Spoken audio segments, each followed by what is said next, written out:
3 4 5 6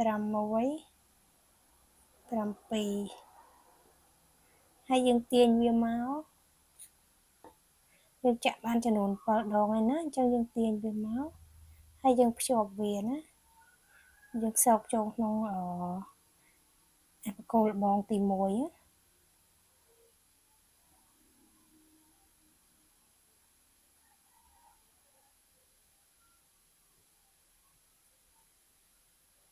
ាឥឡូវយើងបានរៀងអញ្ចឹងហើយណាអញ្ចឹងយើងតាក់កតុយកតោឡើងមកលើចំនួន1មកក្នុងជួរទី2នេះយើងចាក់បកគោលល្បងក្នុងហ៊ុនមកប្រឡោះនេះ1ហើយហ៊ុនបន្ទាប់ហ្នឹងយើងចាក់2អញ្ចឹងយើងចាក់1 2 1 2ក្នុងហ៊ុននេះយើងចាក់1ហើយហ៊ុនបន្ទាប់ហ្នឹងយើងចាក់2អញ្ចឹងយើងចាក់1 2 1 2ឆ្លាស់គ្នារហូតដល់ទៅជុំតទៅដល់ជុំយើងណាចាក់1ហើយ2 2ហើយ1ទៀត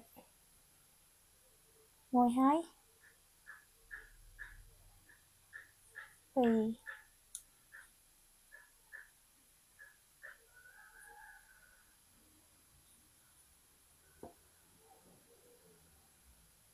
ហើយយើងភ្ជាប់វាទៀតមកជាប់នឹងបកគោលល្បងដែលយើងឡើងដំបូងហ្នឹងណានេះឥឡូវយើងបានរៀងអញ្ចឹងហើយណានេះយើងឡើងដល់ជុំទី3យើងតាក់កតុយកតោចំនួន1មកហើយយើងឡើងបកគោលល្បងជាប់ហ្នឹងណាចំនួន1ហើយ1ទៀតណាអញ្ចឹងយើងចាក់1ចំនួន2ដងហើយប្រឡោះនេះយើងចាក់ចំនួន2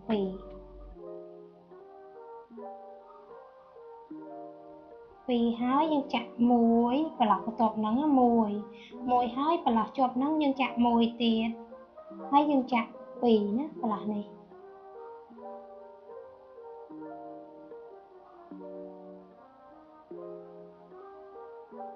យើងចាក់បន្តចាក់អញ្ចឹងរហូតហើយដល់ជុំយើងសូមទោសបងប្អូនចាក់ច្រឡំ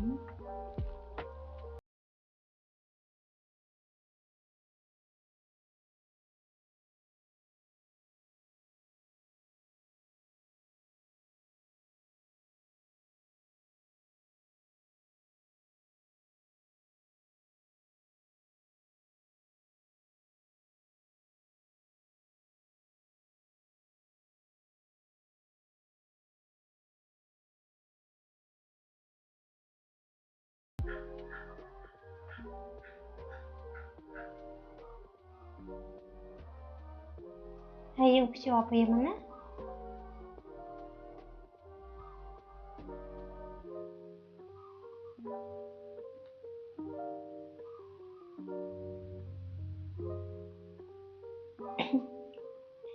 ចឹងយើងបន្តចាក់អញ្ចឹងរហូតណាឡើងដល់ជុំទី4យើងចាក់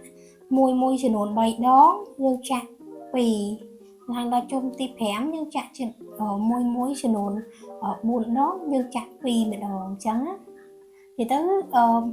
ផ្កានេះយើងចាក់ដូចតែមួកដែរទេប៉ុន្តែគ្រាន់ថាពេលយើងចាក់ដំបូងមួកយើងចាក់គូតខ្យងហើយយើងឡើងបកគោលលបង2ប៉ុន្តែអានេះយើងអត់ឡើងបកគោលលបង2ទេដោយសារយើងធ្វើទូចជារាងផ្កាអញ្ចឹងយើងចាក់1 2យកហ្មងណាតើអត់បងប្អូនអញ្ចឹងឥឡូវយើងចាំជួបគ្នានៅទំហំផ្កាដែលបងប្អូនពេញចិត្តសម្រាប់ផ្កាយើងកំពុំផ្កាយើងខ្ញុំចាក់តាធំកតុយកតោ4ណាថាខ្ញុំចាក់ធំជុំទី5ណានេះជុំទី1នេះយើងរាប់ជុំទី1ទី2ទី3ទី4ទី5អញ្ចឹងខ្ញុំចាក់ជុំទី5នេះកតុយកតោមួយយើងចាក់4ហើយសម្រាប់បន្លោះ2យើងចាក់1អញ្ចឹងយើងចាក់មួយចំនួន4ដងហើយយើងចាក់2ម្ដងអញ្ចឹងខ្ញុំចាក់តែត្រឹមជុំទី5ឯណាហើយជុំទី6នេះយើងចាក់មួយរហូតណាយើងឡើងទៅលើយើងចាក់មួយអត់មានឡើង2ក្នុងបន្លោះ2ដូចជួរមុននេះណាអញ្ចឹងយើងចាក់មួយតាមបន្លោះហ្នឹងរហូតតដល់ជុំយើងណារហូតដល់ជុំយើងហើយរហូតដល់តាបានទំហំប្រវែងផ្កាដែលបងប្អូនចង់បានណា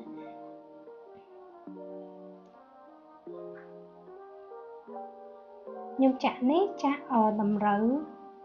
ឲ្យត្រូវនឹងផ្កាដែលខ្ញុំចង់បានដូចនេះចឹងខ្ញុំអត់ចាក់វែងពេកទេអញ្ចឹងយើងនៅតែបន្តិចទៀតទេណាយើងចាក់មកល្មមដែលយើងស្រឡាញ់គិតថាផ្កាប៉ុណ្ណឹងសមរម្យដែលយើងគិតថាស្អាតហើយយើងក៏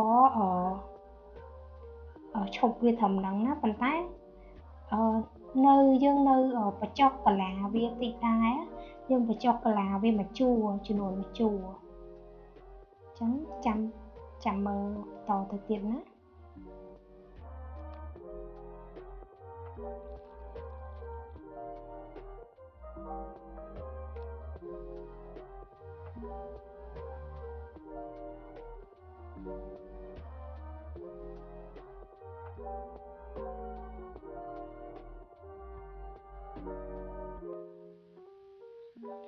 តនេះសម្រាប់ផ្កាយើងខ្ញុំចាក់បានចំនួន10ជួរណារាប់ពីខាងនេះពីក្រោមមកណាចាក់បានចំនួន10ជួរអញ្ចឹងដល់ជួរទី11នេះខ្ញុំចាក់បរមវាណាចាក់បរមមុខផ្កាយើងឲ្យរាងទូចយើងចាក់មួយជួរណាអញ្ចឹងយើងឡើងកតុយកតោចំនួន1មកហើយយើងសោកចូលក្នុងបន្លោះជាប់ហ្នឹងហើយយើងអត់តាក់ឯណាយើងសោកចូលមួយទៀតចូលបន្លោះជាប់នឹងមួយទៀតហើយយើងទាញបញ្ចូលហើយរុនបន្ទាប់ហ្នឹងយើងចាក់ហើយយើងតាក់ឆ្កឹះចូលធម្មតាយើងចាក់អញ្ចឹងចាក់មួយម្លងមួយណាបន្លោះនេះយើងអត់ទាញចូលទេហើយនេះយើងសោកមកយើងចាក់ចំនួន2ដងបានយើងទាញបញ្ចូលគ្នាម្ដងណាអាហ្នឹងយើងបង្រួមវាឲ្យទូចយើងបង្រួមវាឲ្យទូចហើយបន្លោះជាប់ហ្នឹងយើងចាក់ធម្មតាហើយបន្ទាប់មកទៀតយើងចាក់ដូចមិញអញ្ចឹងសោកហើយទាញបញ្ចូលហើយយើងអត់តាក់ចូលទេយើងសោកមួយទៀតហើយបានយើងតាក់បញ្ចូលយើងចាក់2យក1ណាយើងចាក់ចំនួន2បន្លោះតែយើងទាញយកបញ្ចូលមកតែមួយឯងអាហ្នឹងយើងបង្រួមវាណាហើយយើងបន្តចាក់អញ្ចឹងឆ្លាស់គ្នា1 2 1 2អញ្ចឹងណា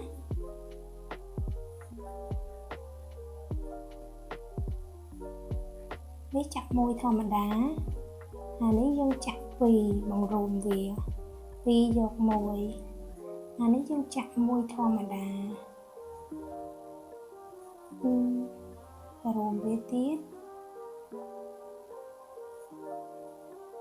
បងប្អូនអត់យល់អីអាចខមមិនសួរបានណា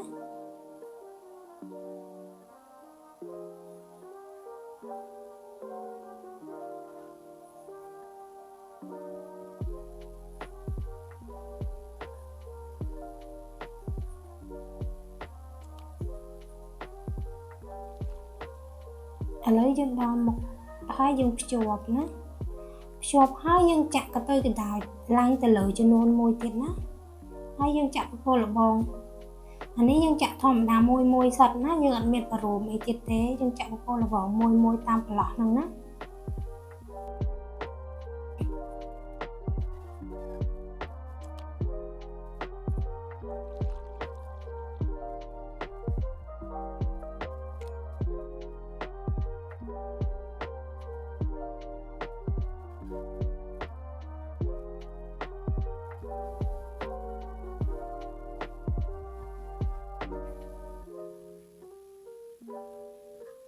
ឥឡូវយើងបានហើយណាបងប្អូនចង់ចាក់ឡើងទៅលើមួយទៀតក៏បានដែរឥឡូវយើងចាក់ឡើងទៅលើមួយទៀតក៏បានដែរណាយើងបានចំនួន1 2 3 4 5 6 7 8 9 10 11 12ចឹងចាក់មួយទៀតមកបាន13ជួរណានិយាយទៅអាស្រ័យលើបងប្អូនស្រឡាញ់ឯងចង់ចាក់អស់រៀងវែងឬក៏ផ្កាខ្លីតាមតម្រូវចិត្តយើងទំហំអីយើងអាចរើសបានគឺចង់ប្រហែលព្រួនតាមដែលយើងចាក់ណាសម្រាប់អំបោះខ្ញុំមានលក់ណាបងប្អូនណាចង់បានអាចឆាតមក page ខ្ញុំបានណា page ខ្ញុំមានឈ្មោះដូចនៅក្នុង channel YouTube ដែរពិភពអំបោះចាក់មានសម្ភារៈសម្រាប់ចាក់ទាំងអស់ចាក់ធ្វើកាបូបក៏មានសម្ភារៈចាក់អាវចាក់តុក្កតា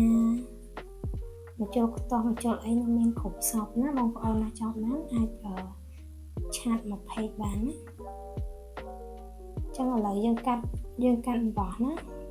យើងកាត់វាទុកឲ្យរៀងប្រវែងនេះមកណាតើឥឡូវយើងញាត់សម្លៃមកណា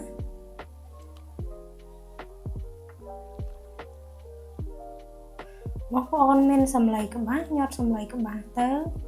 មានសម្លៃកញាត់សម្លៃកទៅណា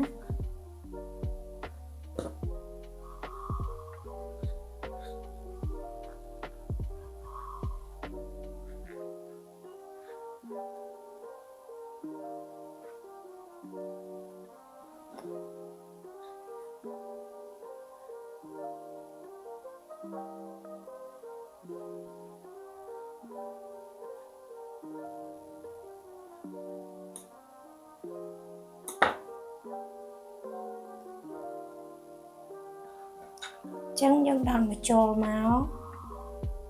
យើងដេកភ្ជាប់មកណា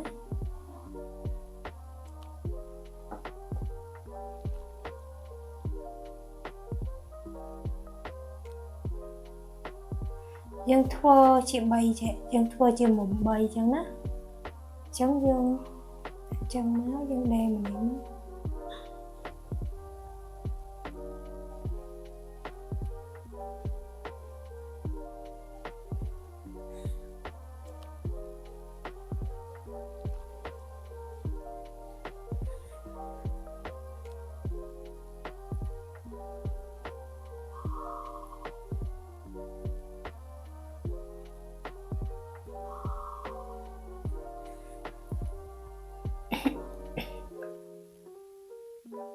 នេះណាឥឡូវយើងចាក់បានប៉ុណ្ណឹងប៉ុន្តែយើងជួយដេរបន្ថែមណាដើម្បីយករាងវា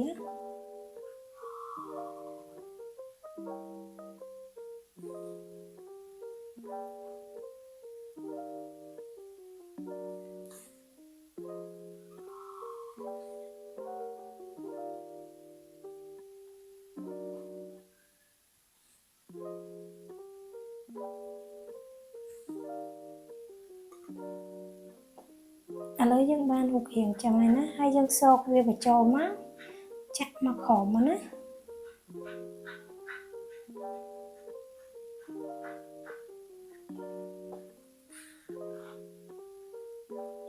ហើយយើងកាត់កន្ទុយអំបោះវាផ្ដាច់មក ឥឡូវផ្កាយើងរួចរាល់ហើយណាចឹងយើងនៅតែដាក់ភ្ជាប់ជាមួយតងវាទេយើងដាក់ភ្ជាប់មួយតងមួយស្លឹកណាអញ្ចឹងនៅវីដេអូក្រោយខ្ញុំនឹងបង្ហាញពីរបៀបចាក់ស្លឹកហើយនឹងរុំតងផ្កាណានេះបងប្អូនណា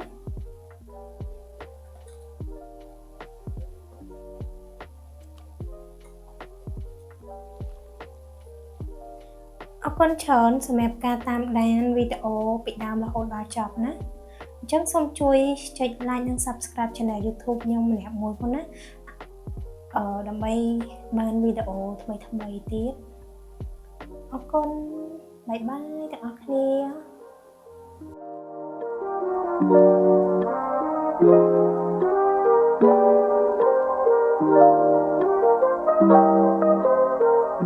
ា